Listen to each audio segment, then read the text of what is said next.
Well, good morning and thanks for joining me in Romans 7 and 7. So, just to pick it up from yesterday, the question would be asked now. So, what about the law? What shall we say? The law, is it sinful? Um, Paul is saying that now with Jesus, since Jesus died for us, now we belong, we're dead to the law, and now we're living under the Spirit. And he's saying, so do you mean to tell us that the law is sin? He says, by no means.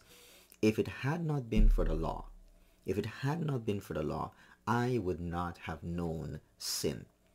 And that's what we've got in different countries. You've got legislations, you've got all these laws. So this, but tells us doing this is wrong and it's out to protect the citizens of that country. And within the kingdom, within God's creation, God has given us a moral law so to protect us and to reflect God himself. And the moral law is there to reveal to us what sin is. He says, I would not have known what it is to covet if the law had not said, you shall not covet. So when the law was written and it's there in the Ten Commandments about covetousness, then we begin to understand what covetousness is, and then we realize it is sinful. And it goes on, but sin, seizing an opportunity through the commandment, produced in me all kinds of covetousness. For apart from the law, sin lies dead. So with our sinful nature now, when we see the law, somehow the sinful nature, that part of us seems to gravitate and wants to do exactly what God says you mustn't do.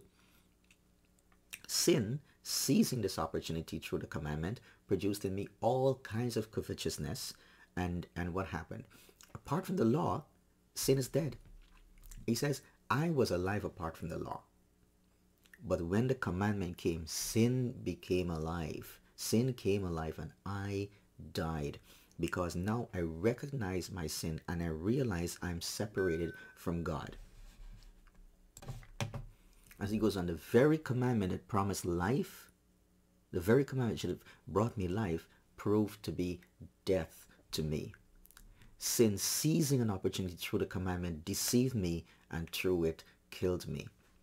So here we're seeing the role of the law. It awakens our consciousness to God, to sin, and we realize how sinful we are as human beings. He says the law is holy. Nothing is wrong with the law. The law is holy, and the commandment is holy and righteous and good. No one can stand and point a finger and accuse the law or accuse God of his laws.